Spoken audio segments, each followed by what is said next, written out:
Hi, we're from VYIP. We will now be starting our event called VYIP Student Fair, and we'll shortly begin your interview, in which we will talk about your choice of studies and your life as a university student there. Maybe you'd like to introduce yourself for a bit first.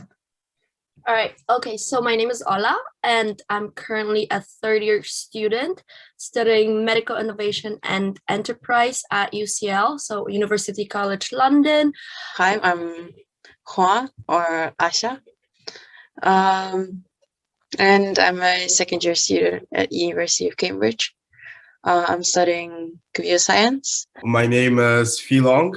I'm currently in my final year, third year, studying in London at King's College London, Business Management. So ja jestem Linh Mai i jestem obecnie na King's College London w Anglii i jestem na trzecim roku studiów informatyki czy computer science, jak to się tutaj nazywa. Okay, so maybe you could tell us, why did you choose this country and this course major? Of course. So I think UCL has always been like a university I really wanted to go to since I was in high school, since 10th grade. So I always wanted to go to UCL. So what I did is that I visited a couple of universities in the UK. And as you must know, universities in the UK are very prestigious. They have a very they're very well known, and they're known to be very good. If you see rankings, you see like the research papers, all of that. So that's, I think, the first reason why I kind of leaned myself towards the UK. Second, it was also like quite a close country to Poland, so it'd be quite easy for me to get there. So with those two things in mind, I went to the UK and visited several universities. So I visited Cambridge, Oxford, UCL, Imperial, King's, like the great unis that a lot of students would consider as like quite prestigious and hard to reach in a way, I could say.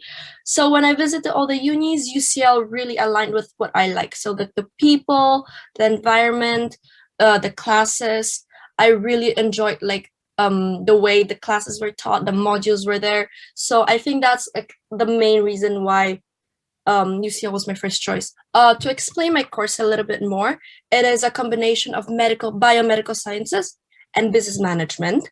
And the course really heavily focuses on like pharmaceuticals. And I think the reason why I applied to it is because I've always wanted to do business management, something with business. But I think purely business management is not enough.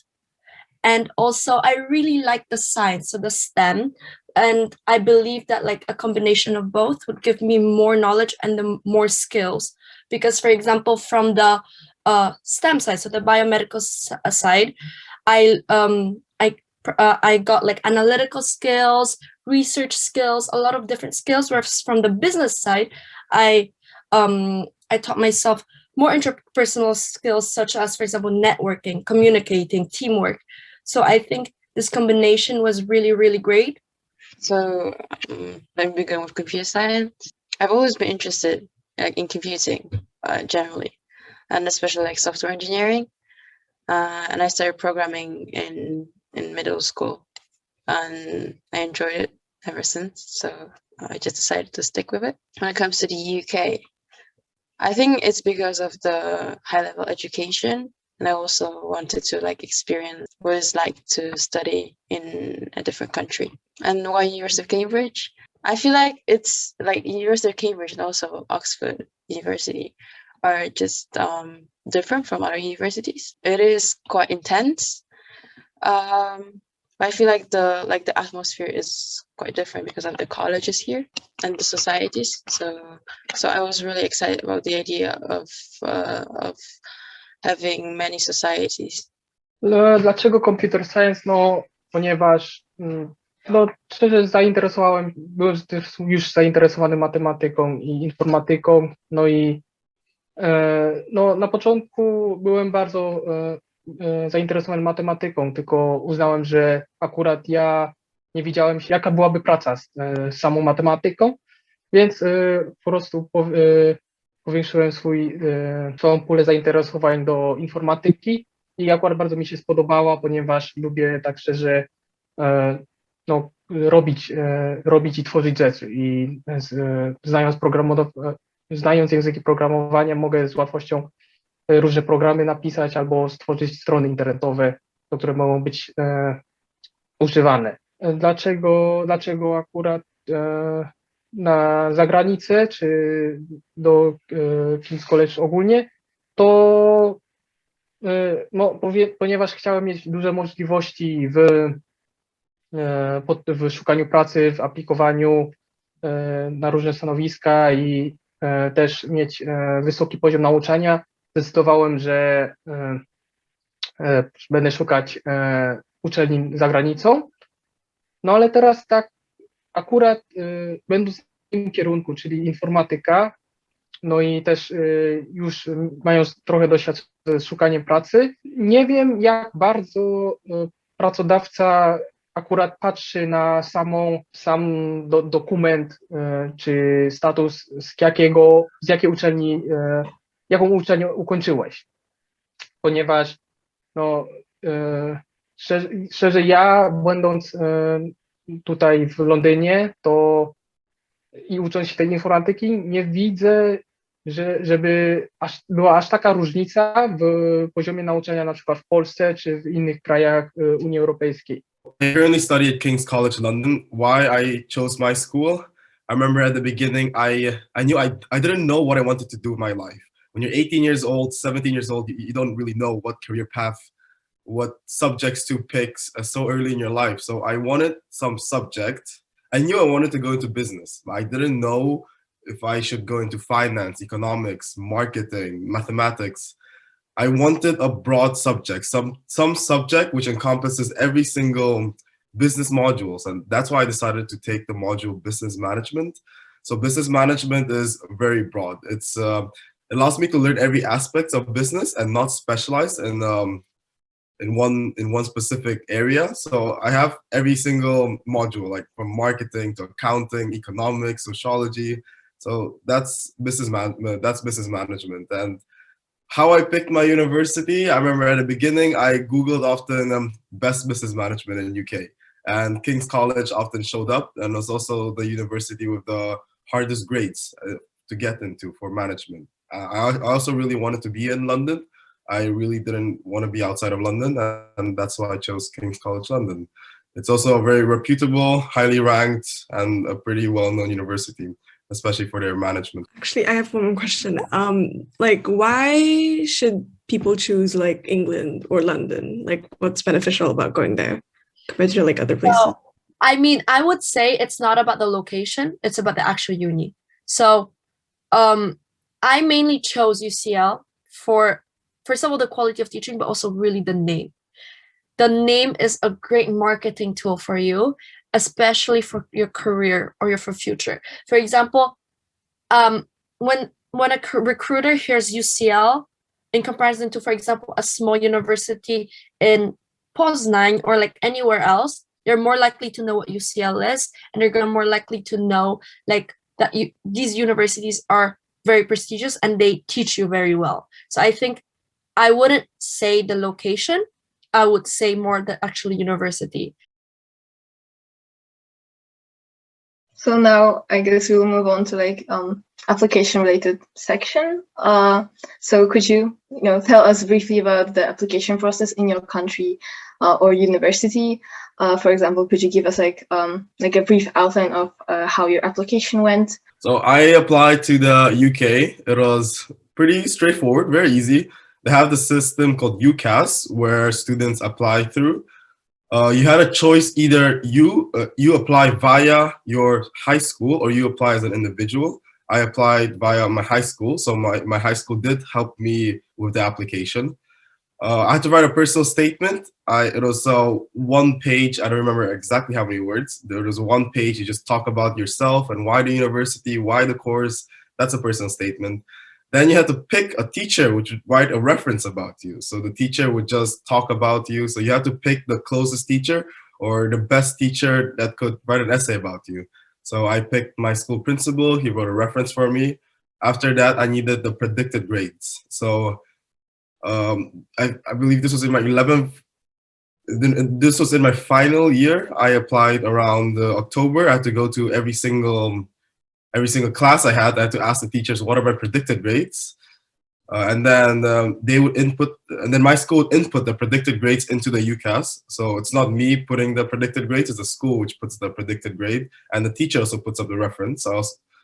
And then I picked my top 5 choices. UCAS allows me to pick my 5 modules and my 5 universities. They ask personal background questions, how I'll be funded as well.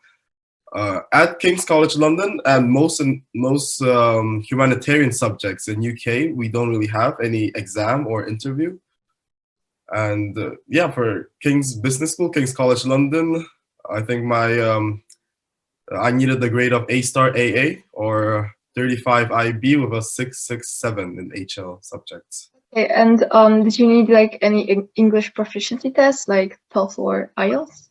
Because I did the IB was enough. Although I do know that if I didn't take English as my first language in IB and English as my second language, and for example Polish is my first language, I might have to do the IELTS. I know that people which do the Matura, I believe they still have to do the IELTS to go into the course. Although there are people which haven't done any of the English courses, King's offers this thing called King's Foundation Program, which is a year before your undergrad, or some people call it year 0. It's relatively very easy to get in. And once you get in the foundation program, you do it for, I think, 1 year.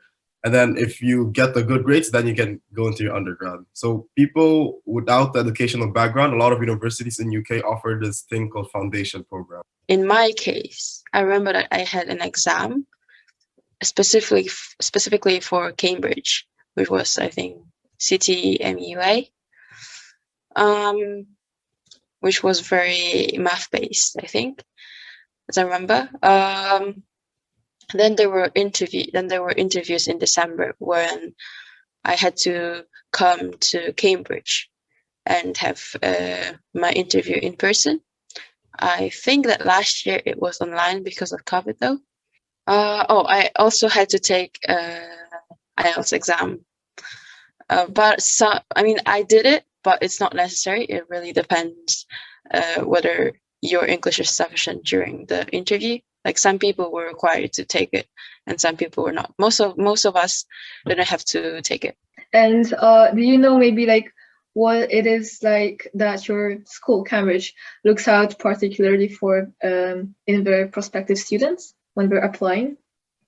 I feel like, because I mean, as I heard, basically they look at you during the interviews, because it's different than for example other universities, because when you apply to other universities, sometimes you have an interview and sometimes you don't. In case of Cambridge, you always have an interview because they always base their decision on the interview plus your application. With my uni UCL and with my course, I did not have to do any extra exams. I didn't have to do any extra English exams as well because I did IB. And IB, if you do English standard level, that's enough for in terms of English proficiency. And then, yeah, so after you get let's say you apply to 5 unis, the unis are either they're gonna either reject you or give you an offer. And most of the time, they're called conditional offers. So you do get an offer, but you will only get a place if you can fulfill the grades that they require of you. So, for example, if the university requires a certain amount of points, you need to get that, and then you get accepted. If you don't, you miss those points, you basically don't get in, even though you got that offer initially. Let's say out of 5 unis, you got 4 offers. After a while, they're gonna ask you to only select 2 universities out of those 4, and it's gonna be a firm choice and like a safety insurance choice. So a firm choice is like your first choice, basically. So the moment you do your exams and the university get your grades, if you fulfill the grades for the first offer, it automatically puts you into that uni. If you miss those points for the first uni, then potentially can get into the second one if you fulfilled your second one. Some students miss for both universities. So it's very important for you to know how to select unis and to make sure your second university is going to be a safety. Because you said that you were an IB student, do you remember what were your like predicted grades or how many points you had? Yeah. So my predicted grade was 40 IB, from what I remember, and I fulfilled my offer, and yeah, so that's why I'm here. But then for my second choice, I chose Royal Holloway. I don't know if you guys heard about it, but their offer was only 32, just as a safety, just to make sure. So this is where like instead of choosing King's or another university, I chose like a really like a much lower offer as the safety choice, just in case. So then if I don't match my offer for my first choice, I can actually still go to the second. Could you give us like some examples of the modules you have in your course, and like maybe which ones you like or dislike and why? So I would say that computer science at my university is very like has a lot of hard work modules. So for example, this year we had computer architecture, and also concurrent and distributed system, which is which is connected to it. Additionally, we had also data science this year.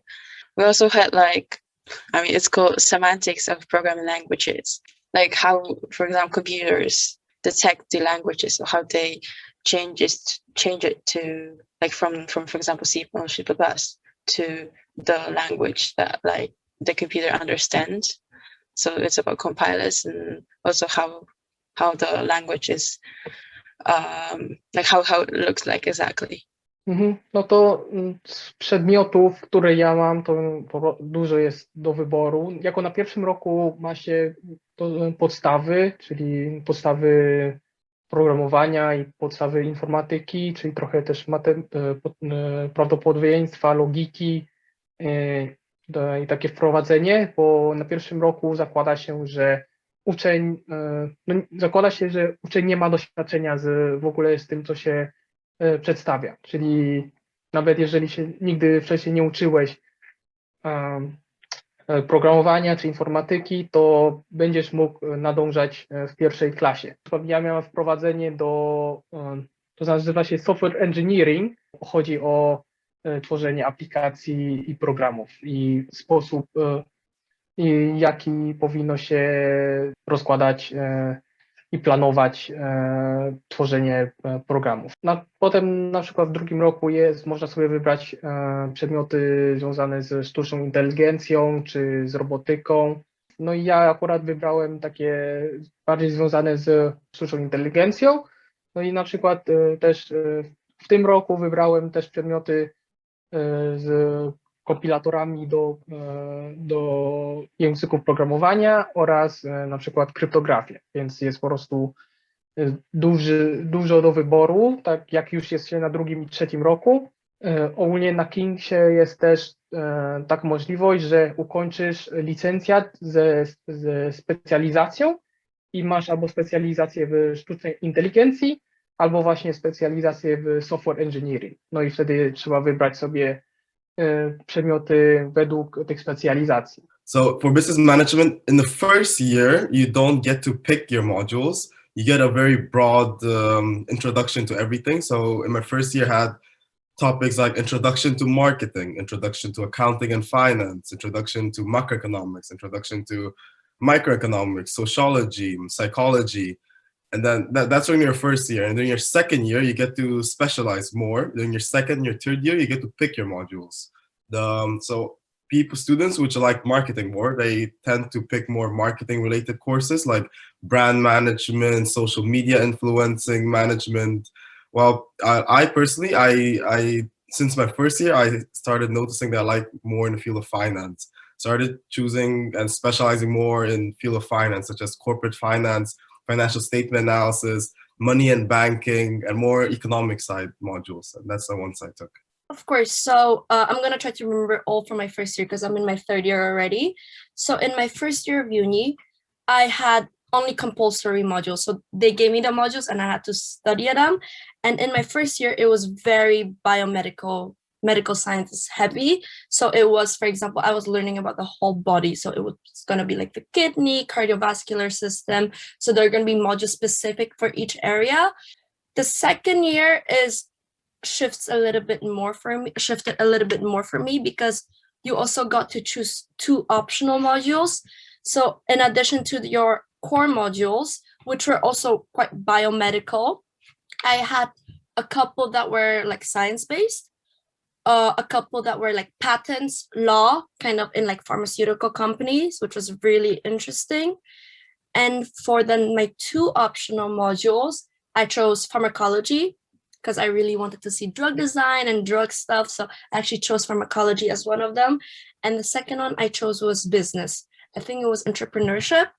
Going into my 3rd year, I realized that I want to focus a little bit more on the business side. I also got to choose 2 optional modules.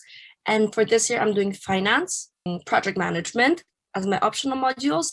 And for my core modules this year, it's actually very interesting. I had nanotechnology. I have stem cell therapies. What I really enjoy about my course, that in my last year, which is the one that integrated masters, the university actually puts me in a placement term. So for 1 whole term, I get to choose to work in a company of my choice. Could you tell us a bit about your school? For example, what do you think about their level of education and system of teaching? Are there like, any particular things that you like about your school, and maybe there are some things that you don't like about it? So could you tell us a bit about it? So I would say the first thing would be that Cambridge University is very intense. So because we have 3 terms which are very short, that means the terms are more intense than the other universities. However, this year, I think a few weeks ago, the rules changed, and we will have a reading week in the middle of the term to like chill off because it's just so intense. So it's definitely like the level of the course is very high. The system of teaching in University of Cambridge is it's based on supervision. So you go to lectures and then you have supervisions. You also get like everyone gets a director of studies, which you meet at the beginning and at the end of the term. They just make sure that you're like not really behind with the materials. I mean, they try to, but I'm not sure. I mean, we just talk to them at the beginning and at the end of the term. That would be all. But like, we can always ask any questions to them. So like, no problem with this. The first thing I want to say is going to university is very different than going to high school. So in university, you're going to be much more independent. It's much more independent learning rather than having a teacher telling you what to do. So with university, when you have classes, you have lectures, the professors do not care about whether you get your work done, whether you finish things on time. You have to do them yourself. You have to know how to allocate your own time to do these things because the professors will not push you. But professors have around 200 students each. They will not have time to kind of focus on each one of them. So I think the first thing I want to say is that it's going to be a lot of independent study. So you should be very good at time management. You should be very good at being independent. With my university, and I think a lot of universities, the way they teach is quite different from how high school is taught. What often happens is that before your class, so before a lecture, for example, the professors will upload materials that you have to learn in advance. So it's kind of pre-learning on your own. And then during the class or the lecture, the professor will kind of go through and solve questions and things with you. And it's going to be kind of like a continuation from what you've learned before. So if you don't do those preparations, it's likely that you'll go into class not knowing anything and they will not be explaining it to you again because the class is 200 people. So that's the first thing. This is where like independent study is very important. Second, when you have deadlines, they're also going to just give you the deadline. You're going to have submitted on time. teachers will not be like, have you done this, have you done that? So that's that. I really actually enjoy this because I can kind of allocate my time to like according to my timetable. So at UCL at least, I don't have hours 8 a.m. to 4 p.m. It's more like, let's say, a class for 2 hours from 1 to 3 p.m. And so because it's so much independent learning and doing previous material, I can do it on Sunday. I can do it on a Monday morning before class. I can do it whenever I want to. I can even do it after. So this is where like it's really good for you if you want to have an extra job or if you have other duties. So that's really, really great. Mi się wydaje, że poziom nauczania jest wysoki ze względu na materiał, ale w jaki sposób jest on przedstawiony albo nauczany może być różnie. No i w zasadzie zależy od wykładowcy.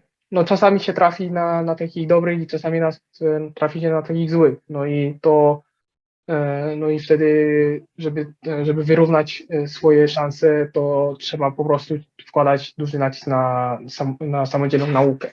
No i często na uczelniach jest tak, że jeżeli dostajesz już ocenę z egzaminu, no to u nas chociażby jest napisane, że nie można się odwołać do tych wyników.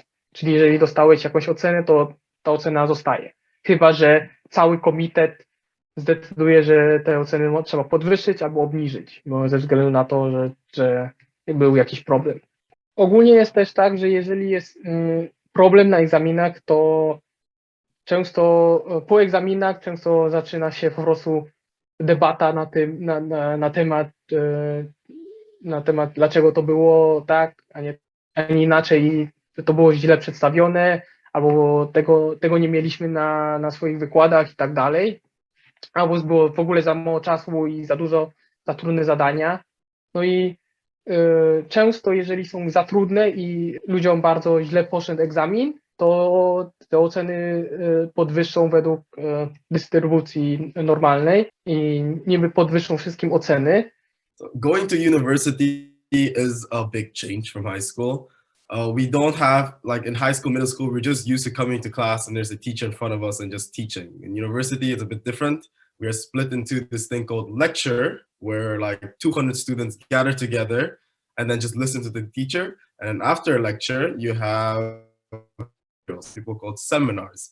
Those are smaller, of like maximum 20 students, and then that's when you do exercises and you can ask questions towards the teacher. And it took some time to adapt to it. It's much less classes hours. I believe I had around 12 hours a week of lesson. That's 12 hours I'd have to take time a week to go to university. The level of education is it's a bit different also in high school. Is that in high school we're given a book, we read the book and we pass the exam. In university we don't really read books, we read academic papers.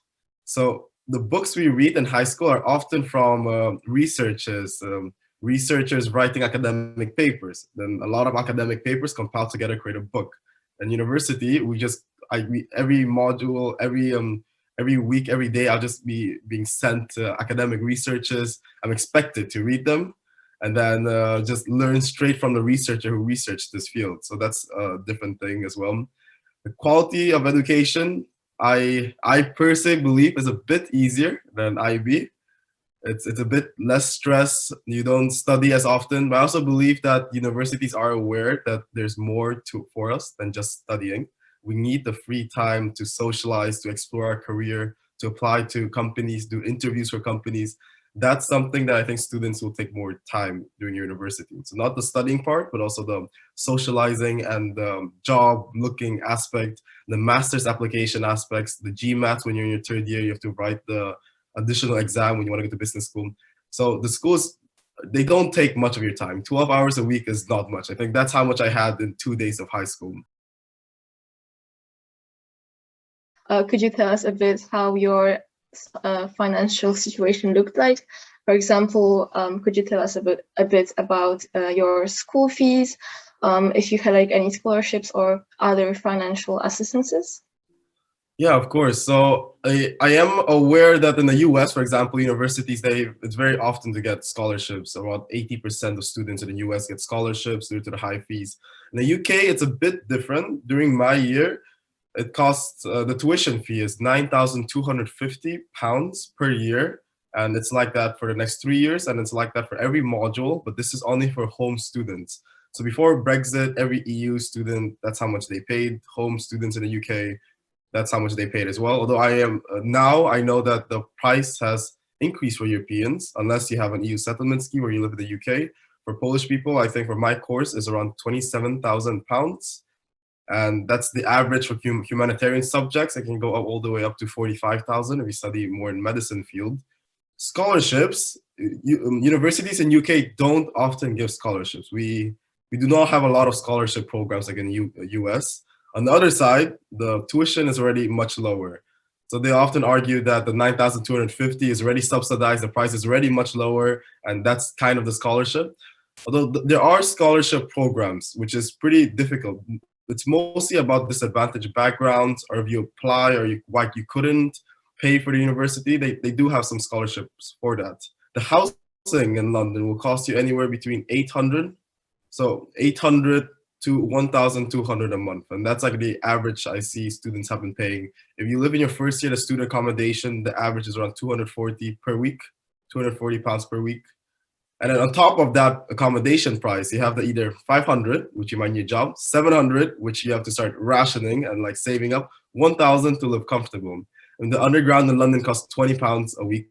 I have seen that on average, students spend around £40 a week on cooking. So the university's fees, so the tuition fees for me are currently £9,250 a year. And even though Brexit already happened, I still get the same fees throughout my whole degree. With the tuition fee, because I joined before Brexit happened, I was able to take tuition loans. So what happens is that you can apply to the government and actually get a loan from the government for them to pay the fees. So the only thing I'm paying for now is accommodation and just living fees. But for tuition fees, I'm taking a loan. And after you finish your university, there are going to be like different kind of brackets of like when you start making money of how much you have to pay back per month or something to start paying off your loans. Yeah, so for the fees, I don't pay for them. I only pay for food and transport and like accommodation, living fees.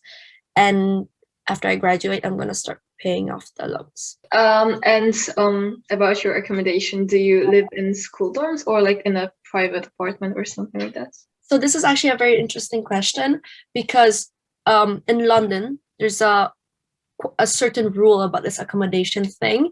So in the first year of university in universities of London, you get accommodation like a student dorm. So you get a student accommodation that is associated with the university.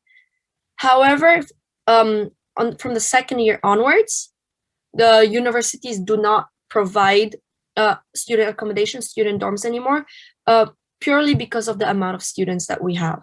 Let's say UCL has 40,000 students, 38,000 students. They do not have enough like space to kind of accommodate all these students. So in your first year, you're going to live in a student house, but then from the second year, what you can do is either find your own apartment, your flat, or you can go into private student housing. So like student accommodation, but owned by just someone else or like a company. It wouldn't be a university one. And those two tend to be very expensive.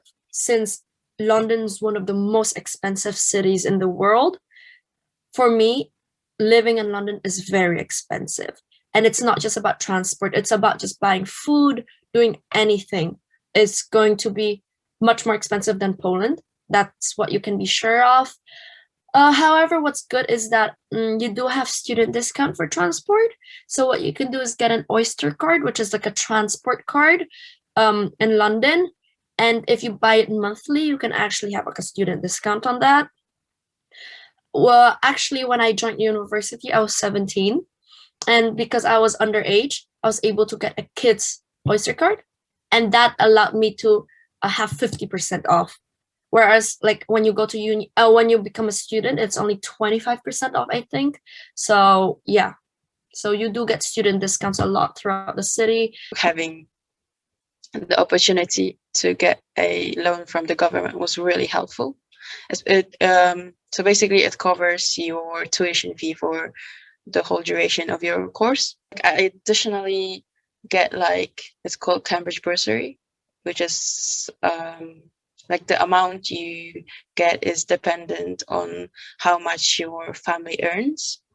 So for example, living costs, then most of the students here, at least undergraduate students, live in the college accommodation.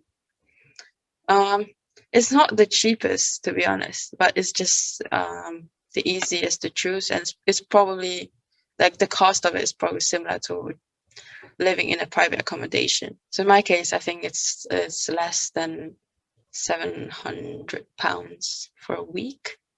Okay, so travel costs. So basically, there's a Cambridge University bus. You pay £1 per one trip. But it only has one route, so it's not really convenient that much. I mean, there are other buses, but they are more expensive. Most of the students buy a bike at the beginning of their studies. I think one bike is like between £90 and £170. I mean, a second-hand bike. Mam tak dobrą sprawę, że akurat mam wujka tu w Londynie, no i mieszkam u niego.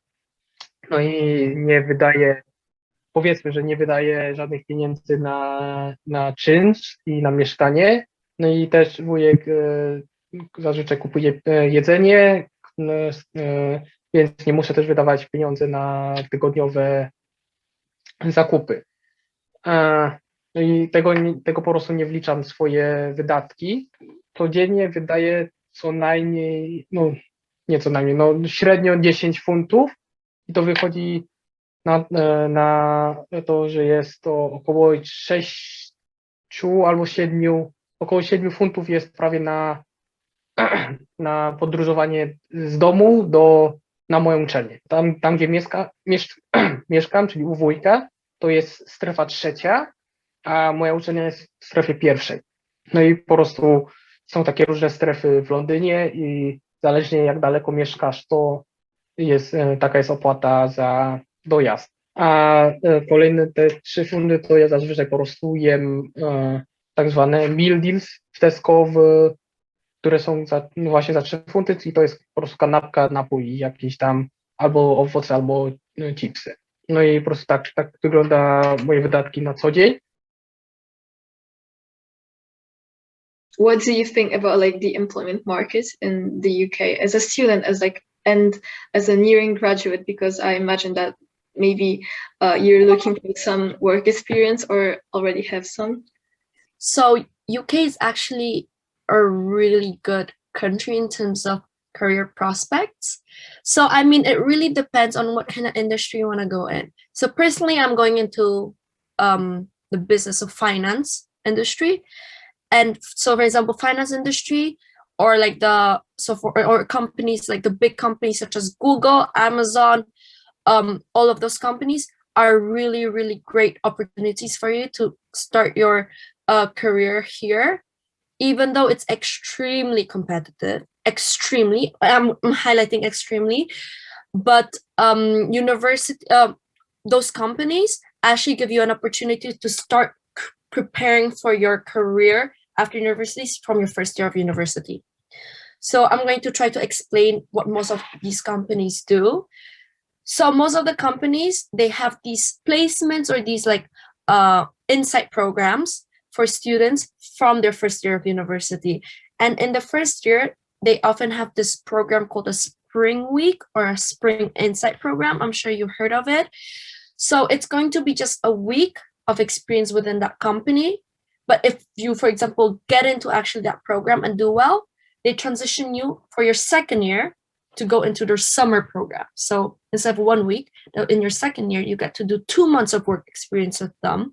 And let's say if you're excellent during those 2 months for summer, you actually get offered for after university a graduate scheme, a job position already. So these companies already start recruiting people from when they first join universities, and I think it's very important to grab those opportunities if you can.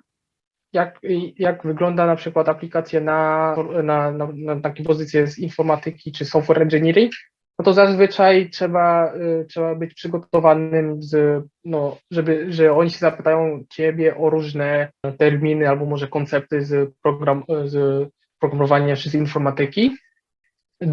Dobrze jest oczywiście nauczyć się i zapamiętać te rzeczy. Jeżeli nie, to też dobrze mieć notatki, do których można się odwołać, żeby można byłoby sobie powtórzyć przed takimi interview. Oprócz takich pytań jest też część, gdzie rozwiązujesz jakieś problemy i to zazwyczaj są jakieś problemy z programowania. No i oprócz tego często zadają twoje pytania w stylu czy mógłbyś opowiedzieć o twoim doświadczeniu na przykład w grupie i na przykład wtedy musisz opowiedzieć na te pytania ze swojego doświadczenia i akurat miałem bardzo dużo z tym doświadczenia, bo podczas studiów pracowało się na projektach, pracowało się w grupach nad projektami i no bardzo fajnie to potem wychodzi, że masz to doświadczenie i możesz im opowiedzieć, jak to rozwiązałeś ten problem i tak dalej. Można się tak teraz spodziewać, że takie pytania będą, więc można samemu nawet poszukać jakiegoś projektu i zacząć pracę w grupie. No i właśnie, ponieważ takich stażów nie znalazłem podczas drugiego roku, dołączyłem do takiej grupy studentów polskich, którzy są po prostu też na różnych uczelniach w Anglii czy też po Europie. No i akurat ja tam jestem wciąż ich tak zwanym IT officer i akurat napisałem im stronę internetową i to też dobrze wychodzi na takim twoim CV, gdzie możesz napisać o swoich projektach i pracy w takich organizacjach. Dlatego taka inicjatywa jak BYP jest też dobrym sposobem na to, że można byłoby sobie te doświadczenia jakoś zdobyć i wpisać je na CV i o nich potem opowiadać podczas wywiadów o pracę. Teraz może bardziej o twoim życiu społecznym. To co możesz powiedzieć? Jak się czujesz między studentami tam? Tylko w Anglii jest bardzo duża różnorodność osób, no i jest bardzo międzynarodowa. Są ludzie po prostu z wszystkich krajów, tak szczerze.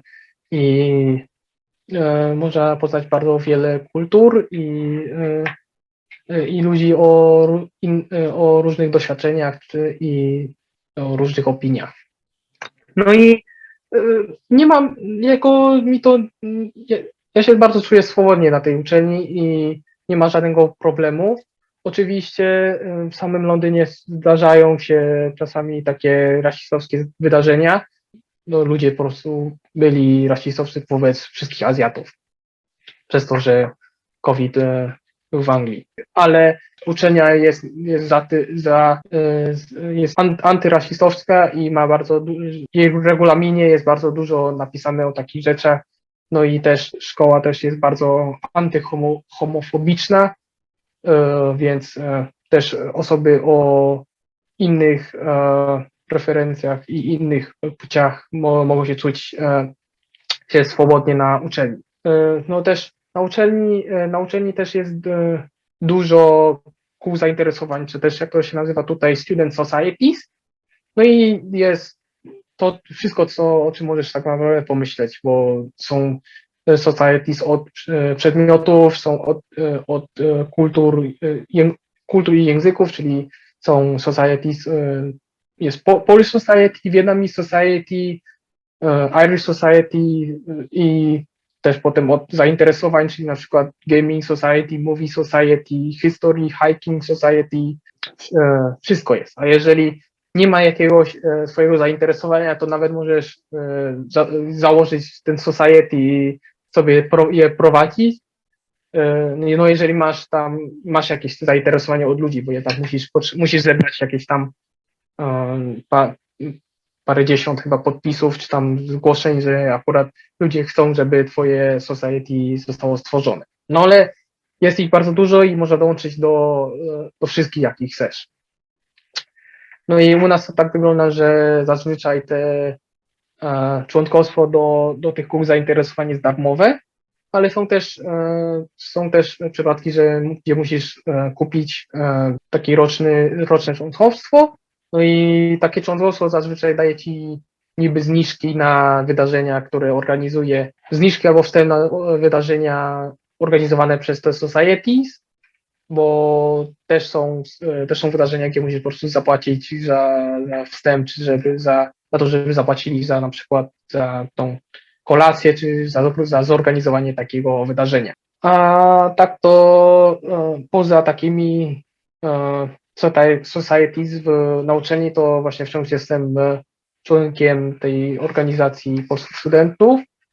No i też ostatnio dołączyłem do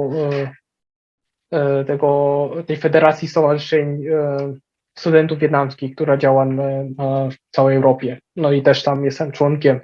I teraz akurat zajmuję się projektowaniem ich takich postów na Facebooka. In my case, I think just in my college there are not many not many international students, but overall there are a lot of them. So at the beginning, it was quite difficult for me to communicate with British students because of the culture difference. But generally, they are very welcoming. People are very nice. I would say the community is quite open. I mean, everybody can find something for themselves. That's why you have societies and sports. Cambridge University has a lot of colleges. So I think it's more than 20 colleges, and you belong to a college. You live in a college. You get food here, and basically your life is within the college. But you get lectures from the departments or from the university. Also, supervisions are within the college. With societies and sports, you have a similar situation. So you can have college level sports, college level societies, or you can have university-wide societies. If you're so the college sports societies are very chill. You can join even if you hadn't have any experience in the sport.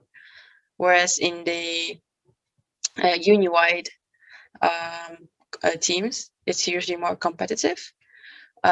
You most of the times you need to have some kind of experience because you play with other universities, and there's also the thing called varsity between Oxford and Cambridge, where Oxford and Cambridge compete in all kinds of sports. This is just some kind of competition between Cambridge and Oxford. At King's College London, we just opened a new department for my department, the King's Business School.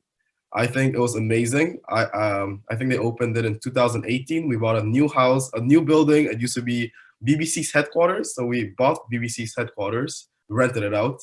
It's one of the most expensive real estate in London, so amazing new building, and that's our new department. I noticed they did try to push their ranking up by giving a lot of benefits to the students. I remember my first year, we had free massages. Every 3 months, the student would get massages. Every student can get massages in school. They had puppy days, they brought puppies to school. We had free wine and beer every week. We had this events called networking nights, where we get to meet with people from the industry, so employers. And then, so at night, the university would organize networking events where you can get wine and beer and then talk to the people in the industry. That was amazing. We have a shooting range down our school. We have over 300, I think this year, over 400 societies and clubs now. So this is one of the most unique part about, I think, studying in UK. That also makes it different between any universities Poland is that we are very big with societies, and societies are student-led organizations. So at King's we have over 400, and I think that's the most I think now in London. We have the biggest also endowment. We have over 1 billion in donations right now. I am currently the president of King's Real Estate and Property Society. So I'll organize events related to careers, networking, and knowledge within the field of real estate at King's College London. We have an entrepreneurship institute, which is very unique. It means that any student which has a business idea, the university will support it, give them money, give them funding, give them knowledge, give them an office space, and then they'll try to help develop the business. And I think they call it the King's Entrepreneurship Institute. It's a seed incubator, they call it, because the seed is supposed to be the money, they incubate the seed and help build the business. Talking from my own experience, I was in a couple societies, and this year I'm actually in the committee of the biggest business society at UCL. And first of all, I met so many new people. Second of, I developed a lot of different skills by organizing things, doing like a lot of different things for the society. And just overall, it's just a lot of fun. It's a lot of fun doing it and just meeting people, like I said. So I think it's the people and like the extracurriculars that is what made me really choose UCL. I'd like to ask you, what was the most surprising thing upon arriving at your new school? Were there like any big differences or, cultures, like differences between the cultures here and there? Going to university from high school, you will notice that the university is very big. At King's, we have 32,000 students. UCL, they have over 40,000 students. The buildings are huge. They're modern. It's something very, very surprising. Although I was fortunate enough in Warsaw to study at an American school, so I did always have international people around me. In London especially, you will often see that there are not even a lot of British people in London universities. You will most often see international people in London. They often say it's because London is so expensive that even British people can't afford London. So that's why you would often see a lot of foreigners, even in London. In my class alone, I don't really know anyone from the UK. So it was amazing to see the diversity in London in my university. That was incredibly nice. A culture shock was that one of the first things I noticed is that people don't stop when they cross the road. Jaywalking, I believe, is legal in the UK. So when you see a red light, people do walk through the streets. Because in Poland, I'm very much used to stopping when I see red light. In UK, everyone just walks through the red light. So that's something fascinating I found. Your relationship with your teachers also not as close as back in high school. The teachers teach a class of 200 people. It's pretty difficult for them to personally get to know you. And living in London is very fast-paced. I think it's one of the most fast-paced lifestyle in anywhere in Europe. Every day you'll be rushing. In Warsaw, it's very peaceful. You can calmly go from university back home, relax. In London, it's pretty hard to relax. Every time there's so many people running around, they're all running, they're rushing somewhere. Underground is packed. So many events as well every day.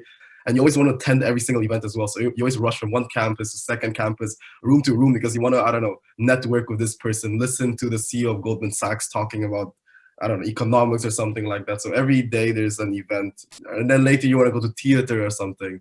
So it's incredibly fast paced.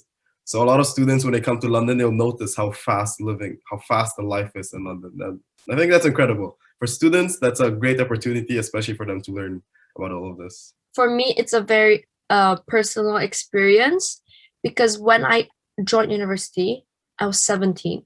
So I went to a new city on my own, underage. And because I was underage, and I'm pretty sure a lot of students are going to be when they join university, it's going to be quite challenging.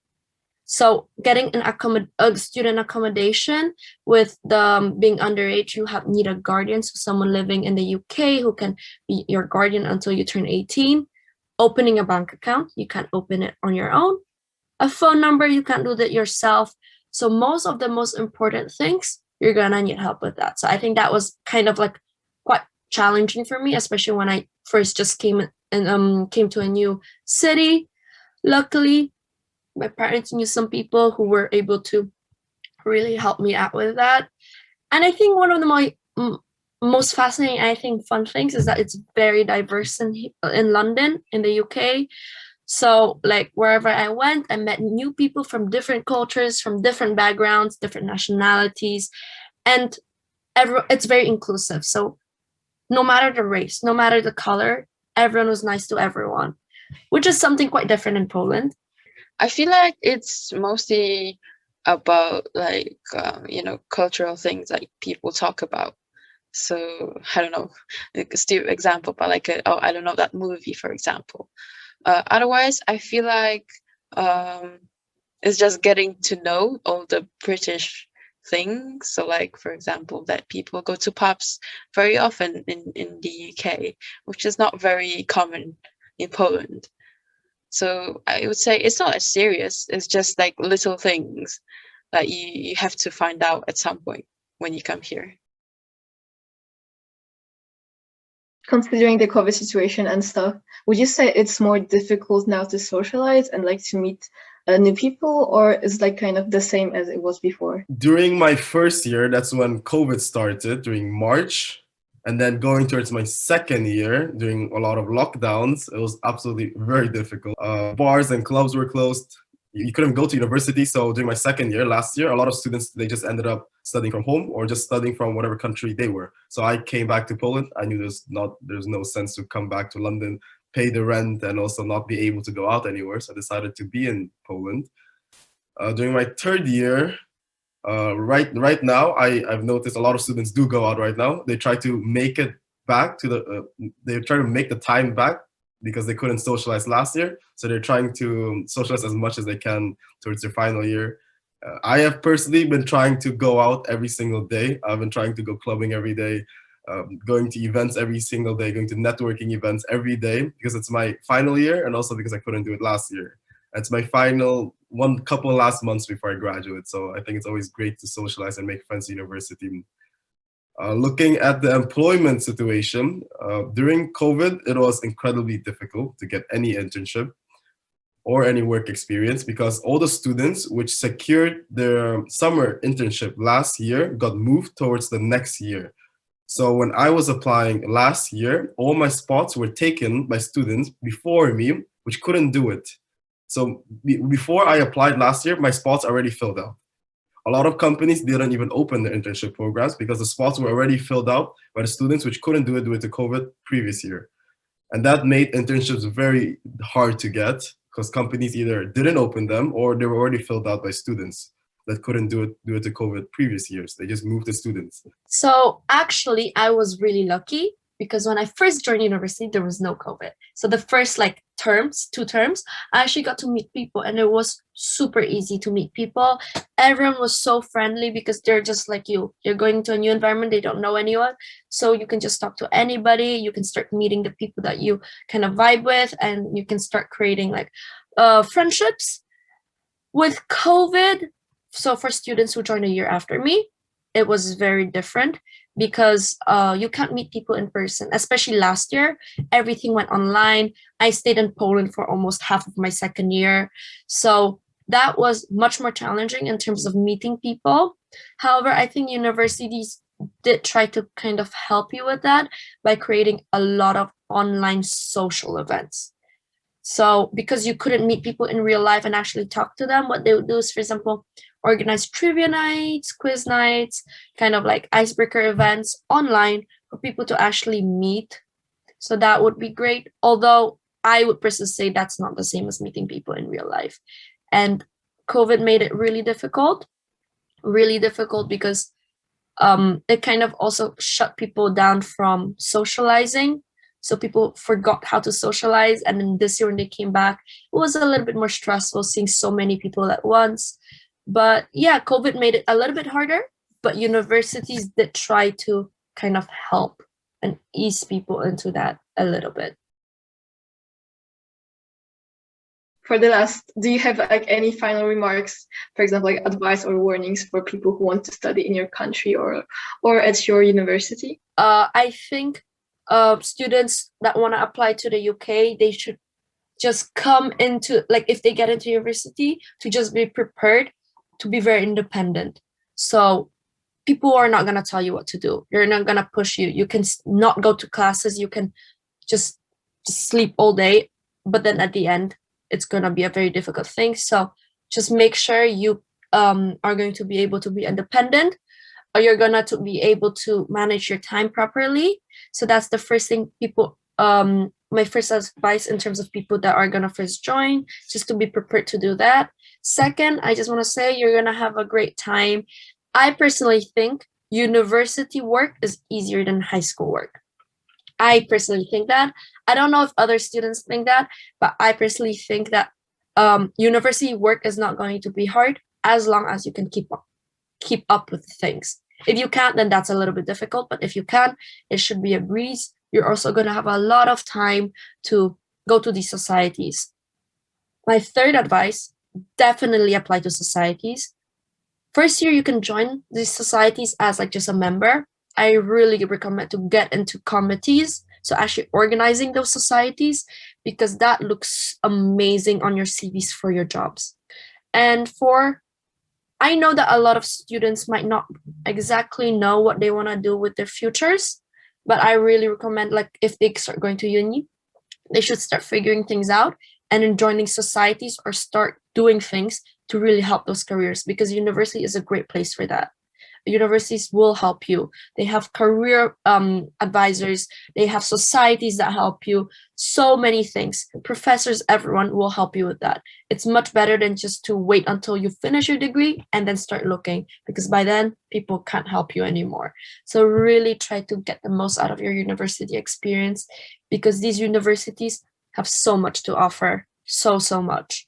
So just have fun and use the most out of like that time that you're gonna be at uni, because it's quite short as well. No, jeżeli się studiuje teraz w Anglii, to oczywiście bym proponował popatrzenie na przykład, czy są teraz jakieś możliwe stypendia, czy dofinansowania, ponieważ te koszty samych studiów już są wysokie, a mieszkanie w Londynie też nie jest tanie.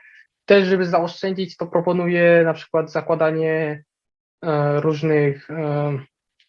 różnych takich kart stałego klienta, czy byciem klubowiczów różnych sklepów. Wtedy można łatwo też zaoszczędzać.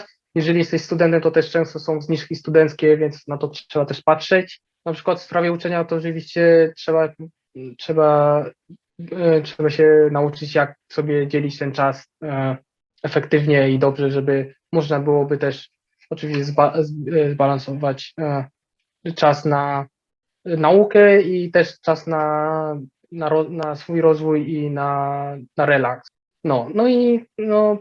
Jeżeli chodzi właśnie o informatykę, to też zachęcam do robienia swoich projektów, szukania różnych okazji, żeby mieć jakieś doświadczenia w robieniu jakichś tam projektów z programowania, czy też ogólnie doświadczeń w pracy w grupie. You should definitely look out for different scholarships, because there are a lot of opportunities.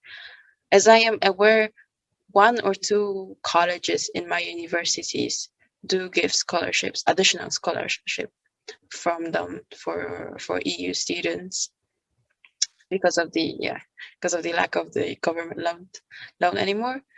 So that would be my advice, to just research it, because there are definitely some scholarships if your financial situation wouldn't allow you otherwise to study here. A big tip which I've given to a lot of students was that UK is, especially London, I believe, is one of the best places students can study. No offense to any other countries and university, but I've often visited universities because I just like comparing universities and talking to students at other universities in Italy, Netherlands, Poland, Norway, Germany, France. And it seems like it's a bit boring in other countries. They're not very active with their social life, with their societies, especially societies. The societies in UK is what makes the university interesting. The societies is what gives you a family and friend, and the societies is what also helps you get a career path as well. You join money and banking, you'll be inspired to go into banking. You join consulting society, you will be inspired to go to consulting. You join real estate society, it'll help you like choose your field of study. There's so much to do in UK universities, so many clubs, so many things to see, that I've always encouraged a lot of people to always study in UK. And I always believe that UK is the best for undergrad.